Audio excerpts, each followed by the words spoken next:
It's not bad. No, not bad. Most people, if I've taken this car out, they'll be, it drives like this. It's definitely, you could tell it was a prototype of front-wheel drive.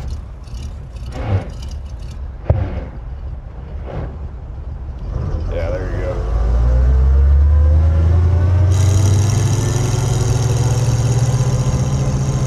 I love the whine of the gears. You always hear that in old movies, the second gear. Yeah, growing up I never knew what it was. But. Yeah. There it is. Welcome to an episode of J. Lo's Garage. With us today, another gem from the Nethercutt Collection in Sylmar, California. This is called a Ruxton. It's a 1930. It's front-wheel drive. If you've never heard of it, well, that's because most people haven't. They only built about 19 or 20 of these. They say they built more, but they didn't really. You know, that was a turbulent time with the Depression and all. In 1915 in America, there were more than 350 car companies. And every year, another 10, 20 would go out of business. It's kind of been that way. You know, and as recently as the last 30 years, we lost Pontiac, we lost other ones, the Oldsmobile. Okay, it's one of those things that just happens. Front-wheel drive was kind of every year there's some new thing. Notice how low it is to the ground. See, most cars, you'd have your engine, then you have your drive shaft, and the car body would sit on top of the chassis. So the roof would be up here. They used to advertise the car you can look over, you know, because it was low slung. I mean, even now people go, hey, did you chop that? Because it does look like something that Ed Roth or one of those hot rodders would have done in the 60s, chop the top and lower. No, this is exactly the way it came. Let's learn more about it. Let's bring Cameron in. Cameron is the curator from the Nethercutt. Hey, thanks for bringing this. This is fantastic. Yeah, this is one of my favorites, and I'd love to just show it off on the best platform of car shows in the world. Yeah, so. It's interesting. You notice it has what they call woodlight headlights. Yeah. It looks like some alien head from it definitely does. Bad movies. And they are so horribly performing when it comes to actually lighting up the road. Well, see, the idea back in those days, the idea was not to light up the road. The idea was to not run over any pedestrians. Yeah. So the idea, lights are on the front of the car so people could see it coming. Most people didn't drive at night. Most gas stations were closed at night. Not much going on after dark back in the day. I mean, obviously, once you got in the cities, people drove, but it was fairly common people not to drive. In fact, Bugatti even built the Royale, that big two-seater Royale with no headlights, because they got owned, he wouldn't drive at night, so they never had them on. But you can see they just kind of glow. They don't really, it's like having two little flashlights, but they look cool. They look fantastic. Yeah, this car is all about styling. It is. It's all about styling at the expense of almost everything else. Yeah, I mean, the woodlights have the little Griffin logos that Ruxton used, was the Griffin, and even the little fog running lights have tiny little Griffins, as well as the radiator cap. It's a great styled car. Yeah. It really screams Art Deco. Yeah, and the engine is set, we'll open the hood in a minute, but the wheels are so far forward, you think, oh, front-wheel drive, I'm going to have good traction. But as you go up a hill, the front wheels would slip because all the weight was behind it. And on a hill, on a rainy day, the front wheels are spinning. You go, what is that? At least with a rear-wheel drive car, most of the weight is on them, so it would kind of dig in a little bit, you know. But yeah, but it's a cool-looking thing. The engine is a Continental. Hey, let's open it up on this side and show people what we're talking about. Just a regular Continental motor. By that, I mean there were companies like Buddha, like Continental. They built engines and suppliers would buy them. You know, General Motors and Ford and Chrysler, they all had their own manufacturing facilities, but then there were independents who would just buy engines from whoever. And it's a rather odd transmission, isn't it? It's not a standard H, but you pull it out, then you turn it. Yeah, it kind of, this is neutral. Yeah, and reverse is forward. So, but it's in the dashboard. It's exactly the same as an L29 Cord. Right. In fact, there's many reasons why this car never came to fruition, and the L29 beating it off the assembly line as the first front-wheel drive car was one of them. But yeah, here's your shifting mechanism right here. You can just move it. Yeah, I mean, look at that. It looks like it's broken. It feels really faint and dainty, but going down the road, getting into gear. It really doesn't like second gear. In fact, I usually skip it. Yeah. But it's not too bad once you get it all warmed up. Well, there are so many car companies that were just speculators. Revere, Biddle, all these companies with guys that move stock around and they make a prototype and get people to invest and you take the money and run out of town with it, you know. And like Ruxton, the car, he was an investor. Yeah. His name was William Ruxton, Yeah. and the men that were putting this together as a project thought that Ruxton would be a really good investor, so they just decided to name the company Ruxton. Yeah, hey, we're going to name it after you. And he was like, I don't want my name on it. He eventually pulled out of the deal and didn't want anything to do with it. Oh, yeah. They still went with the name Ruxton, which then led to a lawsuit that Ruxton won against Ruxton. Yeah. If that makes any sense. But yeah, 1929 to 1930 was how long Ruxton was an automobile company. It was, you know, I have a Revere, which has a Duesenberg engine. And that was like, you ever see the movie The Producers, where they put this show together and they hope to lose money so they can take off and it becomes a hit? Yeah. Well, that's what happened with the Revere. They got a Duesenberg engine, then they got a Brown and Lippy trans. They got all the best stuff they could to make this car. And it's a pretty good car. It's like, oh, we can't abscond with the money because the car's a success. So the guy took off and they found him like dead in a hotel room a couple of weeks. Yeah, it was really just a weird time. People were in business, you'd make a ton of money, then you go bankrupt. And just like now, the 20s none of it's regulated. No. And these were really good 45-mile-an-hour cars. Yeah, the most I've gotten up to was 55. Yeah, once you go, it's like, hey. Yeah, you'll just get a flat spot in the carburetor after that. Yeah. 100 horsepower, it's a 286 cubic inch L-head 8-cylinder, so it sounds great. Yeah. Performance-wise, not the best, but it's a good pair to Well, the car. these were huge hits in Paris at the shows and at the concourse because, oh, so low, so stylish. I mean, this looked like it was chopped. Right. And, you know, it's like when you go to one of those Paris runway things and women have these ridiculous outfits you could never wear in real life, but they look good on it. That's what this was. This really made a statement. People, oh my God, what a beautiful car. But it was, the engineering was not there. Right, it was all about looks. And it's hard to steer, isn't it? It's not the easiest, no. Yeah. And not the easiest. with the front wheel drive, it makes it really heavy. It just crazy.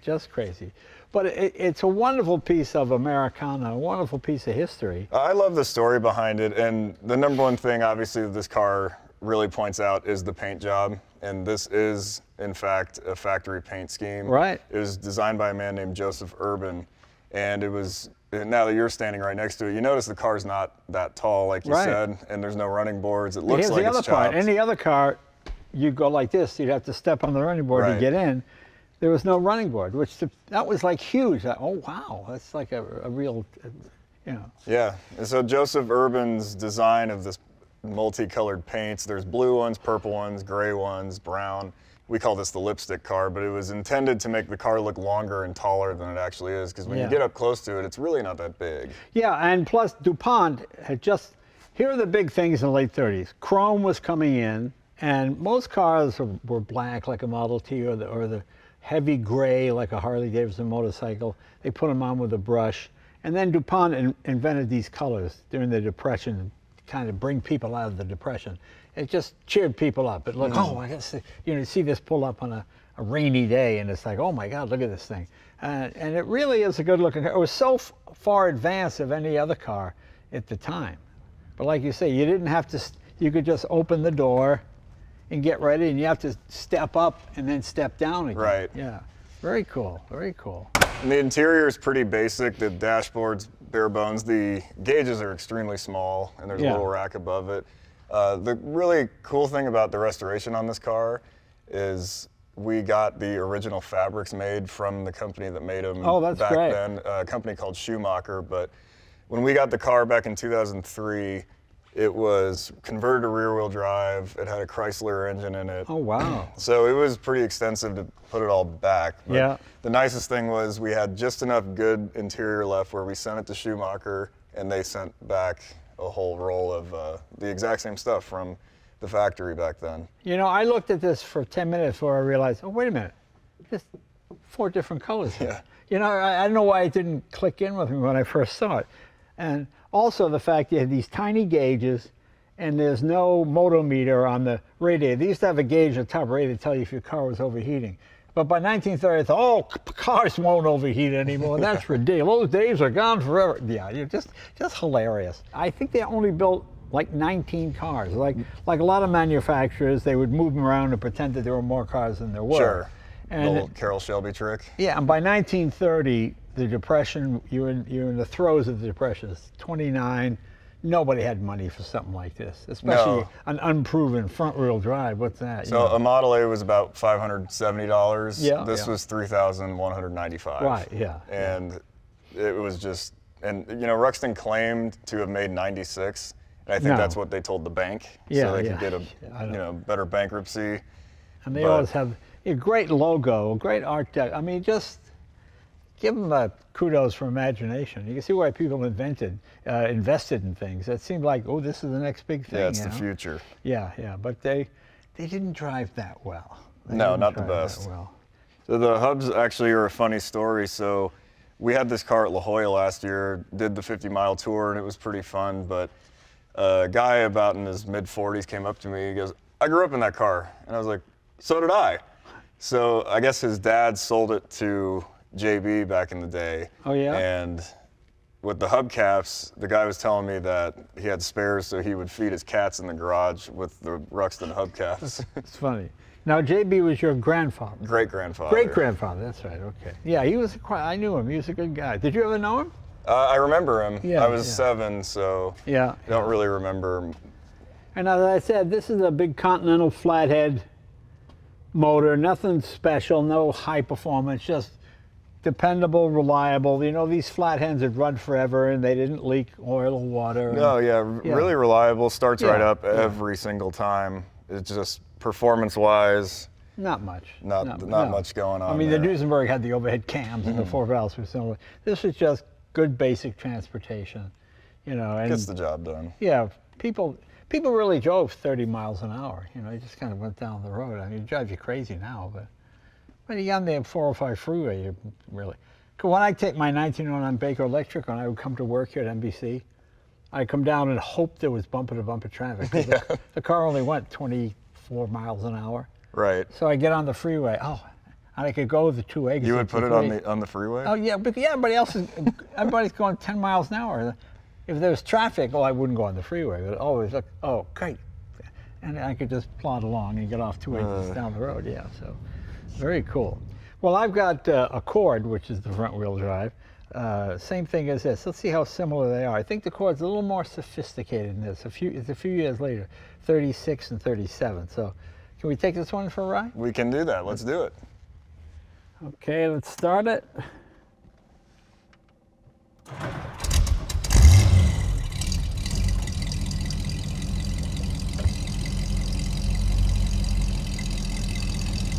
Well, you have to parallel park this thing. Yeah. With that front-wheel drive and steering. That's not terrible. I'm trying to. I think these had a Gimmer steering box. Those are very that's good. Right. Yeah, the Gimmer made a great steering box. Spicer U-joints. Yeah.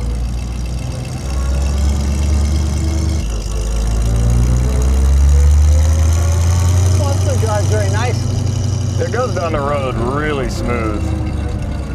I mean, we even took it on some like switchback roads in San Diego, and I was actually impressed how well it turned. Well, you guys actually do proper mechanical restorations. Most people just get them running and then all the money goes into chrome and, you know, because they don't drive, they just get parked. Right. I mean, how good is a car if you can't actually take it out and enjoy it? Well, yeah, but not everybody feels that, you know?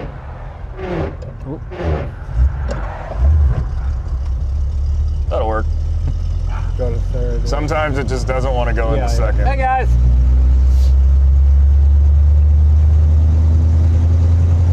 Yeah, but these comfy seats we're sitting in are called silk corduroy. They're silk corduroy. Incredibly easy to damage and poke. Yeah. So we usually put covers on these. Yeah. And we took it out last spring and in road testing, this snapped an axle. Really? So we fixed it just in time.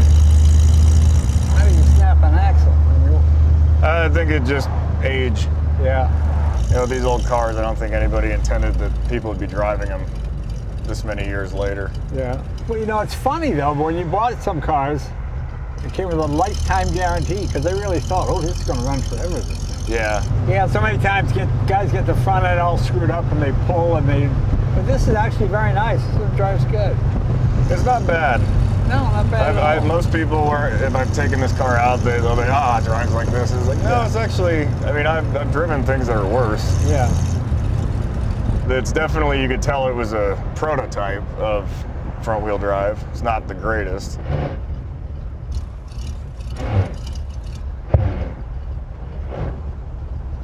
Yeah, there you go.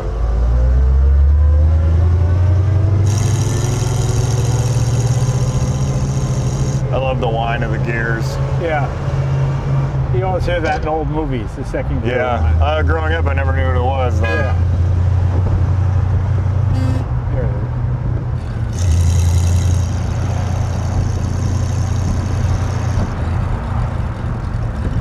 is. I could actually sit up higher. Yeah, you kind of sit into these seats. Yeah. I'd say woodlight headlights are so hard to find these days, mainly because of hot rodders, right? Yeah. So how does it compare to your Accord so far? Similar, you know, it's got the electric shifter on it. Accord was the first one to have hidden headlights under the doors, first to have a gas door, first car to have a horn ring, a few other things. Like my Duesenberger supercharger, it takes 25 horsepower to drive the supercharger. Yeah. So unless you're really going, you don't really feel like you're doing anything. We did a video for the news with the 20 grand. Yeah. And the guy just really couldn't believe that the car had 320 horsepower, and then because of how old it was, it just couldn't kept repeating it, and could not wrap his head around it. And then we finally got to an open stretch of road, and I just stomped on it, and he's like, oh my God.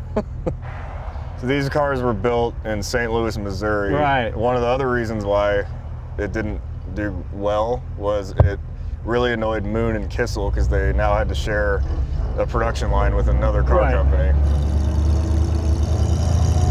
Well, Kissel was out of Wisconsin. Right, yeah, the Kissel brothers. Right.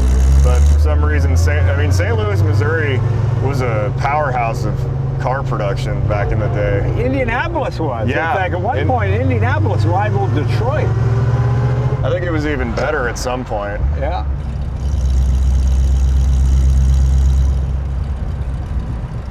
Hi. Yo.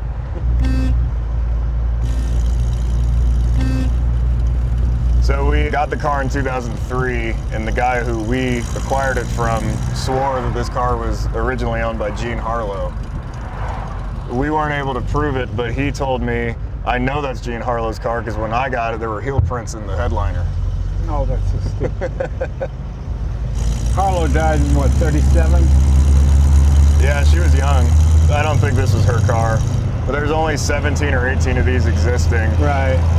If they claim 96, God knows what happened to all of them. Well, they used to do something they still do. They get a celebrity to stand next to the car and take a picture. And they get the movie magazines. People, oh wow, guy's got a car collection. Yeah, we actually had that with our L29 Accord. It was Dolores Del Rio for that. Oh yeah, yeah. Nobody knows that. You know the name, but you know Dolores Del Rio. Who's that? Yeah. I had to Google it too, and I read about it. What was the first successful front drive car? Citroën was big. Yeah. In America, though, I mean, I know they had those Cadillacs that came out. That came out in '76. What was the ones that came out in the '90s? Oh, yeah, those are front-wheel drive. Well, front-wheel drive was pretty much the first post-war American front-wheel drive was the Tornado. Right. We have one of those, and you do, but yours is not front-wheel drive. No, yours is converted, yeah. Yeah. That was quite the asinine build. I remember watching that on TV as a kid. Oh yeah, yeah. Did a rolling burnout at 100 miles an hour. I think it's great. Yeah. Boy, it drives very nice. Not too bad. No, this is exactly what it would have been like, you know. I've driven other versions of this, so people just don't get the time to set up the front end right or anything, and you're all over the road, you hit a bump and they go like this, you know. No, this thing is actually very good.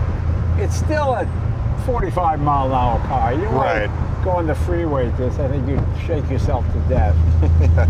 I drove it on the 5 for about 4 miles. Yeah.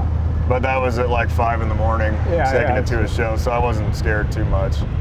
Well, Cameron, thanks for bringing this piece of history. Really enjoy it. Folks, you can see more unusual cars like this. You know, we feature a lot of cars everybody knows, the Bugatti, but if you want to see stuff that's been hidden away for 50 years in some cases, check out the Nethercutt Collection. It's really good. Cameron, thank you, my friend. Jay, always a pleasure. And now he's the curator. Ooh. Yeah. Got his new Hollywood friends, and now he's a curator. It sounds fancier. It does sound fancier, but it's good. It's fun to see young people taking an interest in this stuff, because you don't want to see it all disappear. It's a lifestyle.